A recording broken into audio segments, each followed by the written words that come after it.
সম্মানিত শ্রমিক ভাইরা, এখানে একটা বৈষম্য আমরা করেছি, এই জন্য মাপ চাই। অথচ এখনকার স্লোগান হচ্ছে বৈষম্য মুক্ত সমাজ চাই।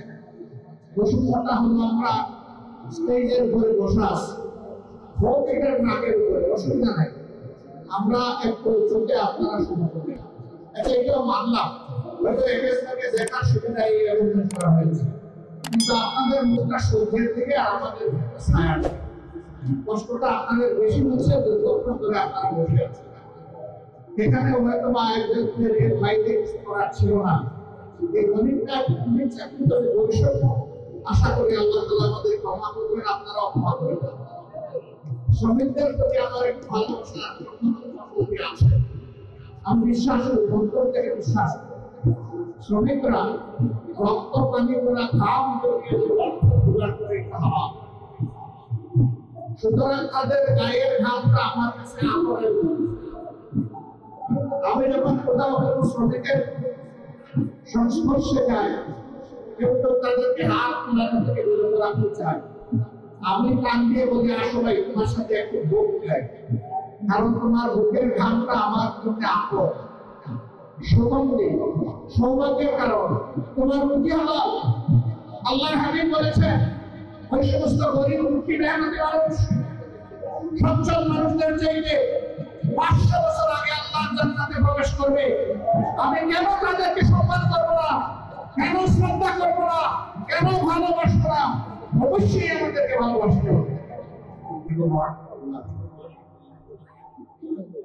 আলহামদুলিল্লাহ রাব্বিল আলামিন, সালাতু ওয়াসসালামু আলা রাসূলিল কারীম ওয়া আলা আলিহি ওয়া সাহবিহি ওয়া সাল্লাম।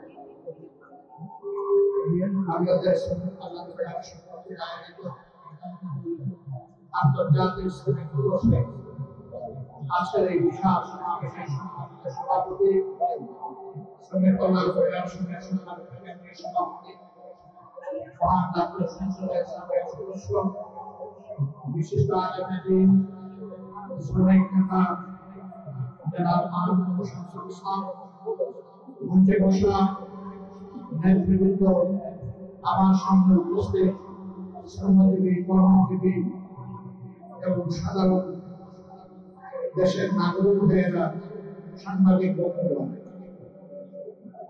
আমি মন ভরে বিভিন্ন দায়িত্বশীল নেতৃত্বের বক্তব্য শুনেছি। এর বাইরে এই শ্রমিক দিবসে আমার বলার মতো তেমন কিছু বাকি নেই, তাদের সকলের বক্তব্যই আমার বক্তব্য। আমি জেনেছিলাম যে 11:30টার ভিতরে এই সমাবেশ সমাপ্ত হবে, কাজেই আমার বক্তব্যের টাইম শেষ। এখন 10 খাতায় 11:30 হবে। এখন যদি আয়োজকরা আমাকে 5 মিনিটের বক্তব্যের আয়াত দেয়, তাহলে আমি 5 মিনিট কথা বলবো। আমাকে আগে বলা হয়েছে 11:30টায় শেষ, আমি টাইম মানার পক্ষের মানুষ, এই 11:30টায় আমি কি করবো? এখন কি এখানে বক্তৃতা শেষ না আমি আপনাদের হুকুম পালন করে কথা বলবো। আমরা এখানে যা শুনছি,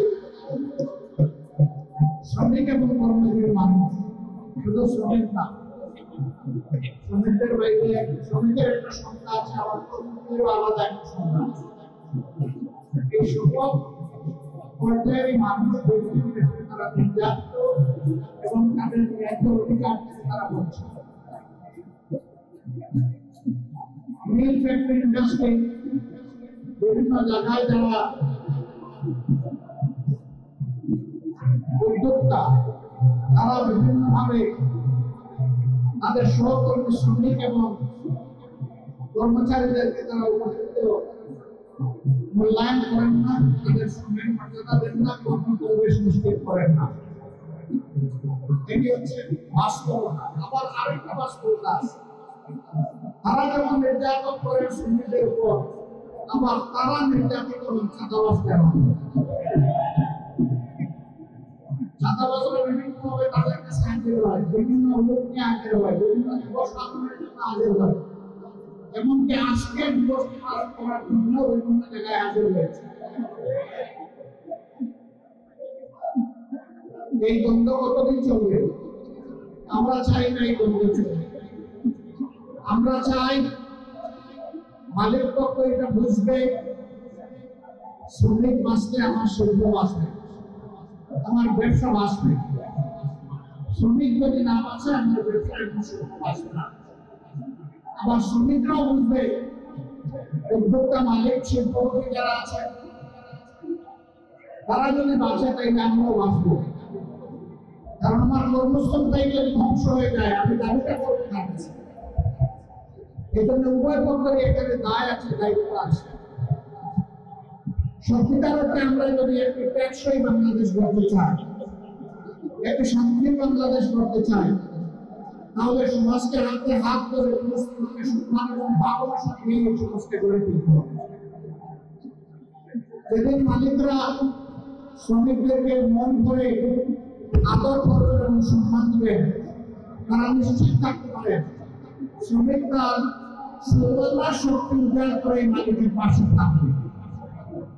আর শ্রমিক যতদিন পর্যন্ত অনুভব করবে আমার মালিক তো আমাকে মানুষ মনে করে না, আপনি ধরে নেবেন, সেও আপনার শিল্পের সংরক্ষণের দায়িত্ব কিছু মনে করবে না। উভয় পক্ষ আমার ক্ষতিগ্রস্ত হবে। এই জন্য শ্রমিক কল্যাণ ফেডারেশনের মূল কাজটি হচ্ছে মালিক এবং শ্রমিকের সমন্বয়ে একটি দরদি, একটি পারস্পরিক ভালোবাসা এবং সম্মানের সমাজ গড়ে তোলা। আমরা সেই সমাজটাই দেখতে চাই। বাংলাদেশের সর্বোপরি 70% মানুষ হচ্ছেন তারা কর্মজীবী, তারা শ্রমজীবী। 70% মানুষকে উপেক্ষা করে কোন সমাজ সামনের দিকে এগিয়ে যেতে পারবে না। এই যে কিন্তু সমাজ আমরা যেটা চাই, যে সকলের সমন্বয়ে সহযোগিতায় পারস্পরিক বোঝাপড়ায় সম্মান এবং ভালোবাসার ভিত্তিতে আমরা একটা টেকসই সমাজ গড়ব। সেই সমাজ আল্লাহর কসম, আল্লাহর আইন ছাড়া কোনো কিছু দিয়ে গড়া সম্ভব নয়। এটা দুনিয়ার প্রমাণিত সত্য। 150 বছর আগের এই দিনকে আজকে আমরা গভীর শ্রদ্ধায় পালন করছি, কিন্তু এই দিন পালন তো আমাদের বন্ধ হচ্ছে না। শ্রমিকদের কোথাও কোথাও অথবা অধিকাংশ জায়গায় হয়তো 8 ঘন্টার কর্মঘণ্টা আছে, কিন্তু 8 ঘন্টায় তাদের হাতে যে সেলাই, যে বেতন, যে ভাতা তুলে দেওয়া হয়, এ দিয়ে তার নুন আনতে পাত্তাও ভরে না, এটুকু সাথে লাগে। তাই বাধ্য হয়ে এক জায়গায় করে 8 ঘন্টা কাজ, আরেক জায়গায় গিয়ে করে 8 ঘন্টা কাজ। সে তো মেশিন নয় ভাই, সেটা একটা মানুষ, তারও একটা শরীর আমার মতো আছে, তারও কাজের চাপে ক্লান্তি আসে, তারও বিশ্রামের প্রয়োজন হয়, তারও পরিবারকে সময় দিতে হয়, কিন্তু তাদের জীবনটা অনেকটা অমানবিক জীবন। আমরা এই অমানবিক জীবনের অবসান ঘটাতে চাই, এবং এই অমানবিক জীবনের অবসান তখনই ঘটবে যখন সত্যিকারে আমরা সবাই মিলে মানুষকে মানুষ হিসাবে গণ্য করবো এবং সম্মান দেবো। মিল কারখানা, ফ্যাক্টরি, ইন্ডাস্ট্রিতে বেশিরভাগ জায়গায় ছোট্ট হলেও পুরুষদের জন্য এখন নামাজের ব্যবস্থা রাখা হয়, কিন্তু পুরুষদের পাশাপাশি এখন আমাদের নারীরাও কাজ করেন, মায়েরা, বোনেরা, কন্যারা কাজ করেন। তাদের জন্য এই ধরনের নামাজের কোনো ব্যবস্থা রাখা হয় না। তারাও তো নামাজ পড়তে চায়। যারা নামাজ পড়তে চায় তাদেরকে আমি মালিক পক্ষের কাছে বিভিন্ন অনুরোধ করবো, মেহরবানি করে তাদের ইবাদত করেন, আপনারা অংশীদার হতে সম্মানটুকু দেখান, তাদেরকে উপযুক্ত জায়গায় তৈরি করবেন। তারা যেন স্বাচ্ছন্দ্যে সেখানে গিয়ে ওয়াক্তের নামাজটা অশান্তির সাথে আদায় করতে পারে। চিন্তা নয়, করিডোরে নয়, ফাঁকের মধ্যে দাঁড়ায় নয়, বরঞ্চ নামাজের জায়গায় গিয়ে যেন তারা নামাজটা আদায় করতে পারে। সম্মানিত শ্রমজীবী ভাইরা, এখানে একটা বৈষম্য আমরা করেছি, এই জন্য মাপ চাই। অথচ এখনকার স্লোগান হচ্ছে বৈষম্য মুক্ত সমাজ চাই। বৈষম্যটা হলো আমরা স্টেজের উপরে বসা আছি, ভৌতিকের নাকের উপরে, অসুবিধা নাই, আমরা একটু চোখে আপনারা শুরু করি। আচ্ছা, এটাও মানলাম, হয়তো একেসটাকে দেখার সুবিধা এই আয়োজন করা হয়েছে, কিন্তু আপনাদের মুখটা সূর্যের থেকে আর আমাদের ছায়া, কষ্টটা আপনাদের বেশি হচ্ছে, দুর্গত করে আপনারা বসে আছেন। এখানে হয়তো বা আয়োজকদের এর বাইরে করা ছিল না। এই অনেকটা চাকরি বৈষম্য আশা করি আল্লাহ তাআলা আমাদের ক্ষমা করবেন, আপনারাও ক্ষমা করবেন। শ্রমিকদের প্রতি আমার একটু ভালোবাসা আছে, আমি বিশ্বাস করি, অন্তর থেকে বিশ্বাস করি। শ্রমিকরা রক্ত পানি করা ঘাম জড়িয়ে অর্থ জোগাড় করে খাওয়া, সুতরাং তাদের গায়ের ঘামটা আমার কাছে আপনের। আমি যখন কোথাও কোনো শ্রমিকের সংস্পর্শে যাই, কেউ তো তাদেরকে হাত তোলানো থেকে বিরত রাখতে চায়, আমি কান দিয়ে বলি আসলে তোমার সাথে একটু ভোগ চাই, কারণ তোমার বুকের ঘামটা আমার জন্য আপন, সুগন্ধি, সৌভাগ্যের কারণ। তোমার রুটি হালাল। আল্লাহর হাবিব বলেছেন ওই সমস্ত গরিব দুঃখী মেহনতি মানুষ সচ্ছল মানুষদের চাইতে 500 বছর আগে আল্লাহর জান্নাতে প্রবেশ করবে। আমি কেন তাদেরকে সম্মান করব না, কেন শ্রদ্ধা করব না, কেন ভালোবাসবো না? অবশ্যই আমাদেরকে ভালোবাসতে হবে। আজকের এই স্টেজটা মাশাআল্লাহ শ্রমিকদের দখলে। আমি তো আছি আপনাদের ওখানে সহকর্মী, কিন্তু একদম জিসমানি সহকর্মী হচ্ছেন সেক্রেটারি জেনারেল জামাত ইসলামী। তিনি শ্রমিক কল্যাণ ফেডারেশনের কেন্দ্রীয় সভাপতি ছিলেন। এরপরে বসে আছেন আমাদের নায়েবে আমিরদের মধ্যে তিনি বয়সে জ্যেষ্ঠ জনাব অধ্যাপক মুজিবুর রহমান সাহেব, তিনিও আপনাদের কেন্দ্রীয় সভাপতি ছিলেন। এরপরে আরেক নায়েবে আমির, তিনি বর্তমান কেন্দ্রীয় সভাপতি। একজন মাত্র নায়েবে আমির বাকি আছে, ডক্টর সৈয়দ আব্দুল্লাহ মোহাম্মদ তাহের। আমি ভাবতেছি তাকেও কোনদিন কান দিয়ে আপনারা কেন্দ্রীয় সভাপতি বানাই নেবেন। আর আমার বলা শেষে ইনশাআল্লাহ। কাজেই শ্রমিকদেরকে আমরা কিভাবে মূল্যায়ন করি এই বিষয়টা আজকের স্টেজে একটা তার প্রতিচ্ছবি। আলহামদুলিল্লাহ, আমরা আসলে মানুষের মধ্যে বৈষম্য দেখতে চাই এবং মানুষকে তার কর্ম, শ্রম কিংবা শিক্ষা অথবা পেশাগত জীবন নিয়ে আমরা বিবেচনা করতে চাই না। মানুষ আসলে অন্য প্রকার দল, ধর্মের উদ্যোগে আমরা মানুষকে সম্মান জানাতে চাই এবং এরকমই একটা বাংলাদেশ করতে চাই। সেই বাংলাদেশটা আল্লাহর কোরআনের ভিত্তিতে সম্ভব, রাসূল মুহাম্মদ সাল্লাল্লাহু আলাইহি ওয়াসাল্লামের মাদানী শাসন ব্যবস্থার মাধ্যমে সম্ভব। বাংলাদেশ জামাত ইসলামী এই সম্মান এবং শান্তি শাসন ব্যবস্থা কায়েম করার জন্য লড়াই করে যাচ্ছে। এই লড়াইয়ে আপনারা অংশীদার, গর্বিত অংশীদার। আপামর শ্রমিক জনতাকে এর সাথে সম্পৃক্ত করার এই লড়াই আপনাদের অব্যাহত রাখতে হবে।